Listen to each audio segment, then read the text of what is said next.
এই বেটা এদিকে আয়। আছে না নাই?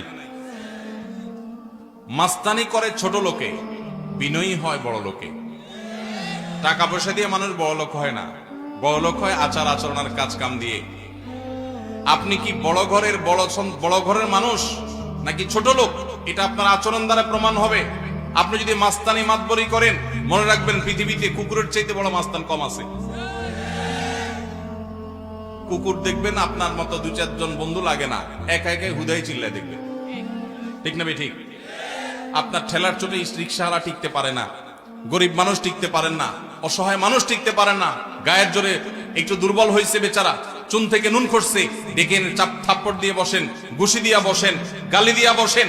কিয়ামতের ময়দানে এই লোক, আল্লাহর শপথ করে বলি, এই লোক হাজির হয়ে যাবে এবং আপনার এই অপব্যবহার, আপনার এই দুরাচরণের জবাব সেদিন দিতে হবে, বিচার সেদিন হবে। আল্লাহ তাআলা বলেছেন, ওমাই ইয়ামাল মিসকালা যাররাতিন শাররান ইয়ারাহ। যারা পরিমাণ খারাপ কাজ করবেন, মুখোমুখি হইতে হবে তার পরিণামে। এজন্য মাহফিল থেকে শিক্ষা নিয়ে যাব যে কোনোদিন কাউকে কষ্ট দেব না ইনশাআল্লাহ, কারোর কষ্টের কারণ হব না ইনশাআল্লাহ, কোনোদিন কারোর কষ্ট দেব না। পারলে উপকার করব, না পারলে চুপ থাকবো। শরীরে ভাব আসলে নিজের মনকে বলবো, এ ভাব দূর হইতে সময় লাগবে না, দূর হইতে সময় লাগবে। এজন্য বিনয়ী হয়ে চলবো তো ইনশাআল্লাহ।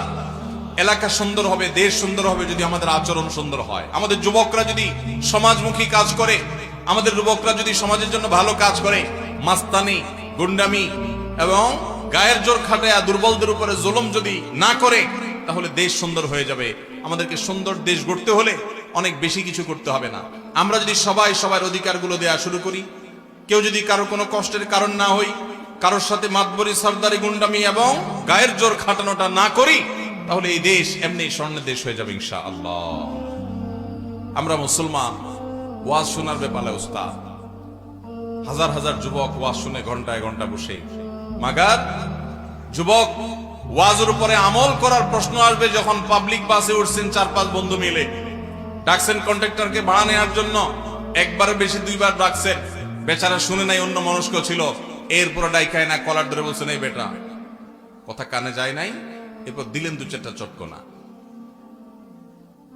এইটা যদি হয়, তাহলে আপনার এরকম শত শত ওয়াজ মাহফিলে শুয়ে গড়াগড়ি খাইলেও 2 পয়সায় কোনো লাভ হবে।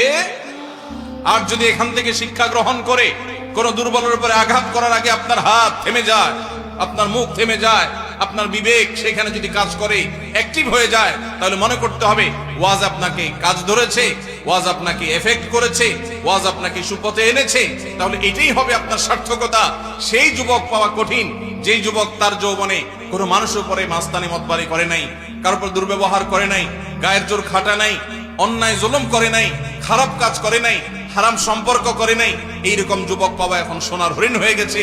কিন্তু যদি সেই কাজটা আপনি করতে পারেন, আল্লাহর কাছে সবচেয়ে প্রিয় যুবক হবেন, আপনি সবচেয়ে সাকসেস যুবক হবেন, সবচেয়ে আদর্শ মুসলমান হবেন। সেই মুসলমানই স্পেন বিজয়ী তারেক বিন জিয়াদের মতো মুসলমান হবে। সেই মুসলমানই, সেই যুবকই ইনশাআল্লাহ মোহাম্মদ বিন কাসেমের মতো ভারতবর্ষ বিজয়ী যুবক হবে।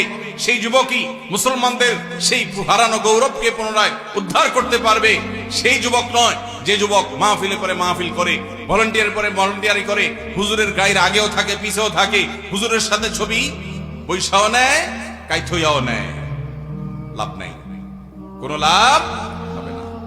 আমল করেছেন, ওই দূর থেকে মাহফিলের কোণা থেকে কথা শুনে নিয়ত করে ফেলেছেন, আমি এই খারাপ কাজ আর করবো না।